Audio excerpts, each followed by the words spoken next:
प्रधानमंत्री से मिलने गया तो मेरी 5 मिनट में लड़ाई हो गई उनसे। तो वो बहुत घमंड में थे। नमस्कार, इन खबर में आपका स्वागत है। मेघालय के गवर्नर सतपाल मलिक का एक वीडियो बहुत तेजी से वायरल हो रहा है। ये वीडियो हरियाणा के चरखी दादरी के कार्यक्रम का बताया जा रहा है, जिसमें वो कह रहे हैं कि प्रधानमंत्री नरेंद्र मोदी घमंडी हैं। जब वो किसानों के मसले को लेकर के उनसे मिलने गए थे तो 5 मिनट में ही उनसे लड़ाई हो गई थी। बकौल सतपाल मलिक उन्होंने कहा कि 500 किसान मारे गए हैं। इस पे प्रधानमंत्री नरेंद्र मोदी ने जवाब दिया कि क्या वो हमारे लिए मारे गए हैं।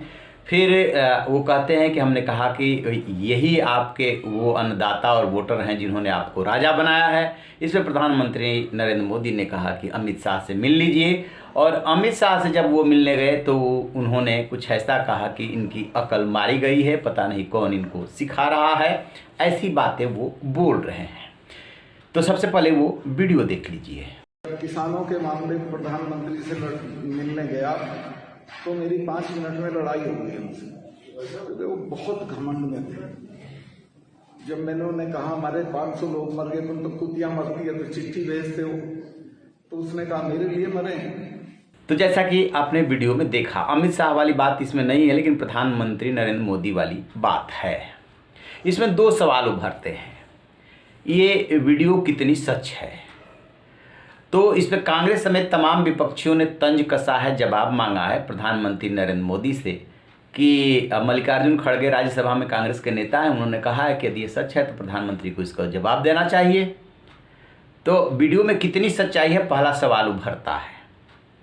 चूँकि सतपाल मलिक सिर्फ बीजेपी के नेता नहीं हैं, गवर्नर हैं, संवैधानिक पद पर बैठे हैं। प्रधानमंत्री का पद भी संवैधानिक पद है और गृह मंत्री का भी। तो चूँकि सतपाल मलिक ऐसा पहली बार नहीं बोल रहे हैं, किसानों के मामले में वो पहले से बोलते रहे हैं कि सिखों से और जाटों से पंगा मत लीजिएगा, और मैं गया तो प्रधानमंत्री को समझाया, ये कभी भूलते नहीं हैं। इंदिरा गांधी वाला उन्होंने उदाहरण दिया था, जब कहा था कि वो मृत्युंजय जाप करा रही थी ऑपरेशन ब्लू स्टार के बाद। तब उन्हें बताया गया था कि इंदिरा गांधी तो ये सब में विश्वास नहीं करती हैं, क्यों ऐसा करा रही हैं। अरुण नेहरू ने उनको बताया था। तो इंदिरा गांधी डरी हुई थी, क्यों जानती थी कि सिख नहीं छोड़ेंगे, वगैरह वगैरह। मतलब किसानों के मुद्दे पे वो बोलते रहे, और यहाँ तक कह चुके हैं कि जब भी वो ऐसी बात बोलते हैं तो अगले 15 दिन तक दिल्ली के फ़ोन का इंतजार करते हैं, कहीं उनको हटाया तो नहीं जा रहा है। जिस दिन उनको कहा जाएगा तुरंत वो पद छोड़ देंगे। तो जिस तरीके से वो पहले से बोलते रहे, ऐसा कहीं से नहीं लग रहा है कि वो झूठ बोल रहे हैं। बातों का तारतम्य क्या था, किस संदर्भ में क्या बात कही गई, ये तो प्रधानमंत्री नरेंद्र मोदी और सतपाल मलिक और अमित शाह, ये 2 लोगों से उनकी अलग अलग बातचीत हुई है, तो वही बेहतर जानते हैं, वही सच्चाई जानते होंगे। लेकिन चूंकि सतपाल मलिक पहले से ऐसा बोलते रहे हैं, इसलिए यकीन करना होगा और संवैधानिक पद पर बैठे हैं। दूसरा सवाल, बीजेपी में 2 ऐसे नेता हैं, एक सतपाल मलिक और दूसरा सुब्रमण्यम स्वामी। सतपाल मलिक मेघालय के गवर्नर हैं और सुब्रमण्यम स्वामी राज्यसभा के सदस्य हैं बीजेपी के, जो विपक्ष से ज़्यादा अपने ही प्रधानमंत्री पे वार करते हैं और जम के करते हैं। इस बात की परवाह नहीं करते हैं कि उनके खिलाफ क्या कार्रवाई होगी।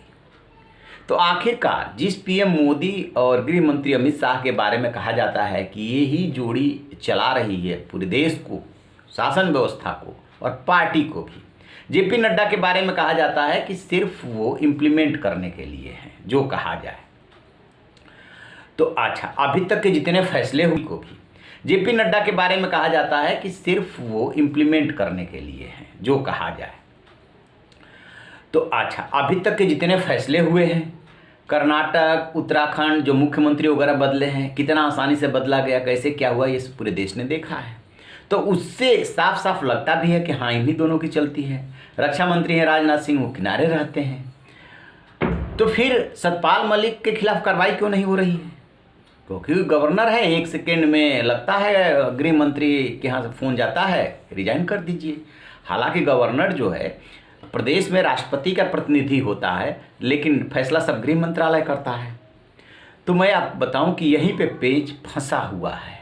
दरअसल है क्या कि अगले साल 5 राज्यों में जो विधानसभा का चुनाव है, उसमें सबसे अहम उत्तर प्रदेश है। वैसे तो हर चुनाव महत्वपूर्ण होता है, हर राज्य बीजेपी के लिए महत्वपूर्ण है, लेकिन सबसे महत्वपूर्ण उत्तर प्रदेश है। क्यों? उत्तर प्रदेश से ही सबसे ज़्यादा लोकसभा की सीटें हैं और वही 2024 का रास्ता देगा। लिहाजा उत्तर प्रदेश पे विशेष ध्यान दिया जा रहा है और जो इंटरनल सर्वे है वो बीजेपी के पेशानी पे बल बढ़ा रहा है। जिस तरीके से अखिलेश यादव की सभाओं में भीड़ उमड़ रही है, कहीं ना कहीं बीजेपी उसको लेकर परेशान है। और बेशक इस आंदोलन को 2-2.5 राज्यों का आंदोलन कहा गया, लेकिन असल में क्या हुआ था कि जो बेरोजगारी है, जो महंगाई है और जो गरीबी है, इस सारा जो लोगों का फ्रस्ट्रेशन है वो कहीं ना कहीं इस आंदोलन से सहानुभूति रख रहा था और उसी के माध्यम से अभिव्यक्त हो रहा था। तो इस आंदोलन में लोगों की नाराजगी जुड़ गई और पश्चिमी उत्तर प्रदेश में बीजेपी को नुकसान हुआ। पंजाब हरियाणा में तो जो हुआ सो हुआ ही, बीजेपी को नुकसान हुआ है।